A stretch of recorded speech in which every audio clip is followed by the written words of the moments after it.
जानकारी अच्छी लगे तो बताना चाहूँगा यहाँ पे सैलरी स्लिप के बारे में। जो यहाँ पर जो सैलरी स्लिप के बारे में बताना चाहता हूँ मैं, वो डायरेक्टरेट जनरल से आया। Directorate general central reserve police force, मेरा खुद का सैलरी स्लिप है ये। मेरा ज्वाइनिंग जो हुआ था मार्च 2022 वो 2020 में हुआ था। आफ्टर मेरा ये अगस्त का है, जब मैं ट्रेनिंग आफ्टर यहाँ पर पोस्टेड हुआ, उस टाइम का सैलरी स्लिप है। तो थोड़ा बहुत अंतर रहेगा इसमें सैलरी स्लिप में भी। तो इसमें सबसे पहले आ जाते हैं हम लोग कहाँ पे, बेसिक पे में। तो बेसिक पे आपका शुरुआत में आपका 21,700 रुपये है।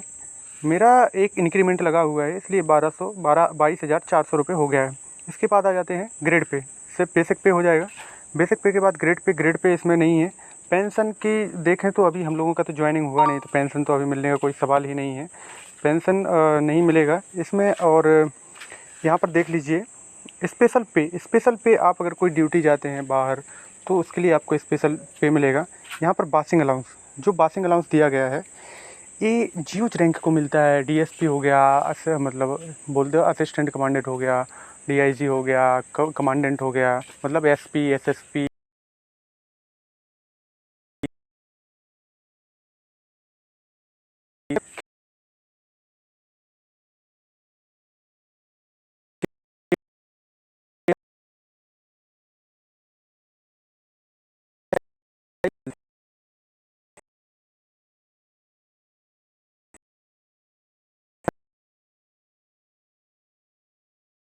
₹65 है। पर डे का 127 रुपीज़ समथिंग है, 127 रुपये एक दिन के हिसाब से लगता है। अब आ जाते हैं कोबरा अलाउंस। अगर आप कोबरा कमांडो में जाना चाहते हैं तो इसमें कोबरा अलाउंस जो मिलता है वो 17,300 रुपये मिलता है। और इसके बाद आ जाते हैं रिस्क अलाउंस। जो रिस्क अलाउंस है आपका, ये रिस्क अलाउंस है। रिस्क अलाउंस में क्या रहेगा आपका कि जो रिस्क अलाउंस है वो हर प्लेस में अलग अलग है। जैसे अगर सिटी एरिया में रह रहे हैं तो कोई भी रिस्क अलाउंस नहीं है। अगर आप रिस्क रह रहे हैं तो वहाँ पर रिस्क अलाउंस मिलता है। जैसे छत्तीसगढ़ हो गया, जम्मू कश्मीर हो गया, तो छत्तीसगढ़ में जैसे बीजापुर, दंतेवाड़ा, सुकमा, ये 3-4 जिससे नारायणपुर, इनमें 17,300 रुपये अभी प्रेजेंट में मिल रहा है, 17,300।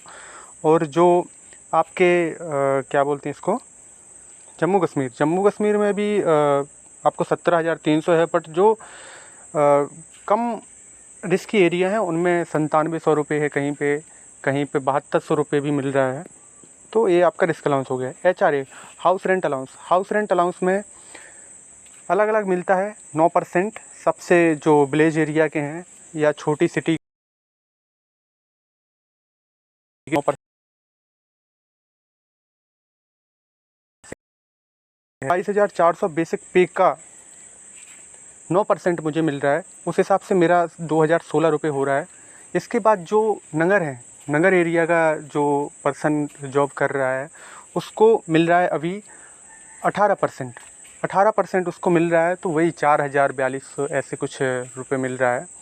फिर उसके बाद आ जाते हैं महानगर, जैसे चेन्नई हो गया, दिल्ली हो गया, जबलपुर हो गया, ये बड़ी बड़ी सिटी हो गए। इनमें मिलता है आपको 27% अभी मिल रहा है प्रेजेंट में। तो बेसिक पे का 27% है। फिर इसके बाद आ जाइए हम यहाँ पर DA, और ये अपने काम का नहीं है। HRA के बाद हम यहाँ पर DA में आ गए हैं। DA जो मिल रहा है वो अभी बेसिक पे का 42% हो गया है। ये तो मुझे लग रहा है 36% जब बेसिक पे था, वो 36 जो DA था, डियरनेस अलाउंस, महंगाई भत्ता है इसको बोलते हैं हिंदी में, महंगाई भत्ता। तो ये अभी 42% हो गया। जो बेसिक पे है आपका उसका 42%, मतलब 22,400 का 42% निकालेंगे तो अभी 9700, मतलब 9,700 रुपये करीब आ रहा है। इसके बाद आ जाते हैं हम लोग मेडिकल अलाउंस को छोड़ दीजिए, ट्रेनिंग अलाउंस को छोड़ दीजिए, डिप्यूटेशन अलाउंस को छोड़ दीजिए, RAF अलाउंस। अगर आप RAF में रैपिड एक्शन फोर्स में कभी जाओगे तो इसमें अलग अलाउंस मिलता है। जो ट्रांसपोर्ट अलाउंस, TPT बोलते हैं इसको, ये मिलता है 2,412 रुपये मुझे मिल रहा था जब मैं ट्रेनिंग में था। क्योंकि अलग अलग जगह का ट्रांसपोर्ट अलाउंस अलग अलग है। दिल्ली का अभी देख रहे हैं तो 4,800 रुपये दिल्ली का ट्रांसपोर्ट अलाउंस है। फिर अलग अलग जगह का अलग अलग, कहीं पे 3,600 रुपये मिल रहा है, कहीं 4,800 रुपये मिल रहा है। तो कोई फ़िक्स नहीं है इसका, TPT का भी कोई फ़िक्स नहीं है। फिर आ जाते हैं DA एरियर अगर कोई बाकी रह गया है आपका तो वो आना है, या TPT पहले नहीं दिया कभी तो वो आना है। वो कभी ना कभी आ जाता है। फिर जो भी आपका बाकी रह गया है, सरकार एक भी पैसा आपका नहीं खाएगी, आपको पूरा पैसा देगी। इसके बाद आ जाती है hair cutting allowance. Per month 45 rupees hair cutting allowance मिलता है। ये 45 रुपीज़ आपको हेयर कटिंग अलाउंस मिलेगा। फिर सॉफ्ट टॉयलेट अलाउंस मिलता है, जो ये भी 45 रुपीज़ मिलता है। 1 मंथ में मिलता है 45। फिर उसके बाद आ जाती है रम अलाउंस। अलग अलग जगह अलग अलग रम अलाउंस है। अगर देखें तो 68 रुपीज़ ट्रेनिंग टाइम में मिलता था। इसके बाद फिर अभी प्रेजेंट में आप ट्रांसफ़र हो रहे हैं तो वहाँ पर अलग रम अलाउंस है। और छत्तीसगढ़ में अलग, छत्तीसगढ़ में तो 158 रुपीज़ मिल रहा है अभी रम अलाउंस, ज़्यादा नहीं है। कोई गांव में तो लोग बोलते हैं कि फ्री में दारू मिलता है, फ्री में, बट फ्री में कुछ नहीं है। हर चीज़ का पैसा देना पड़ता है। इधर दारू का भी पैसा है। वो जो भी आप जितना लेंगे, जो आपको इशू होगा उसका मंथ के हिसाब से जितना आप, इसे आपको देना पड़ेगा। ठीक है। ये आ जाएगा आइसलैंड अलाउंस। अगर आप कहीं अंडमान निकोबार जाते हैं या फिर कहीं विदेश में आइलैंड पे जाते हैं तो वहाँ पर आपको अलग से रुपये मिलेगा। अब राशन मनी एरियर, अगर कुछ बकाया आपका खाने का पैसा है तो वो आपका बाद में आएगा। इसके बाद आपको यहाँ देख लीजिए,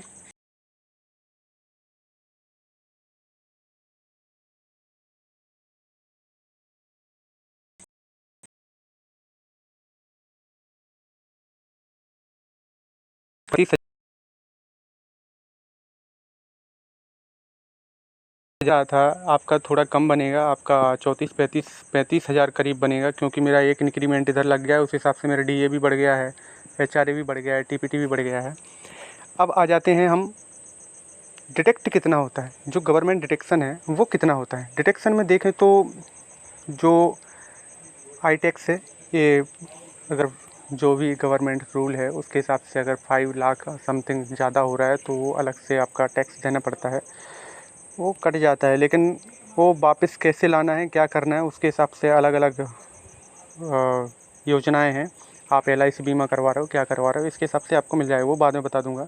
जो GPF है, GPF DCPC सब्सक्रिप्शन, ये आपका जो DA प्लस बेसिक पे, अभी मेरा बेसिक पे कितना है 22,400 है, DA कितना है 7616 रुपये है। इन दोनों को जोड़कर जो 10% बनेगा वो आपका जो भी जितना भी रहेगा, ये 7616 प्लस 22,400 है। इन दोनों को ऐड करने के बाद जितना भी पैसा हो रहा है उसका 10% यहाँ पर GPF कटेगा। GPF जो इतना कट गया है, इसके बाद जो CGE GIS लग रहा है 30 रुपये, अलग अलग लगता है। कभी फंड में 500 रुपये लग जाता है, क्योंकि जो शहीद हुए हैं जवान उनके लिए पर ईयर 500 रुपये हर पर्सन के खाते में से कटता है। उनके लिए उनके घर वालों के लिए पैसा देने के लिए जाता है, जो भी हमारे जवान शहीद हुए हैं उनके लिए। तो टोटल अभी यहाँ पर मेरे कट रहे हैं 3032 रुपये, 3032 रुपये कट रहे हैं। तो यहाँ पर देख लीजिए, मेरा अभी जो नेट बन रहा है, नेट पे बन रहा है, वो अभी मेरा बन रहा है इधर पे 34,845। कितना? 34,845 रुपये बन रहा है। ये 34,885 रुपये बन रहा है। और इसके अलावा जो और तो कोई पैसा नहीं है इसमें, बाकी इतना ही है। और आपको अगर वीडियो मेरा ठीक लगा हो तो प्लीज़ सब्सक्राइब ज़रूर करें। ऐसे ही आपको जानकारी कुछ मुझसे चाहिए हो तो मैं आपको जानकारी प्रोवाइड करवाऊँगा, आपको हर चीज़ की जानकारी दूँगा। और कोई भी फोर्स में कैसे क्या करना है, फ़िज़िकल क्या होता है, मेडिकल क्या होता है, कोई भी मुझसे कमेंट में पूछ सकते हो। प्लीज़ सब्सक्राइब करें एंड वीडियो को लाइक करें। धन्यवाद। आपका दिन शुभ हो और आप ऐसे ही ऊंचाइयों को छूते रहें। धन्यवाद।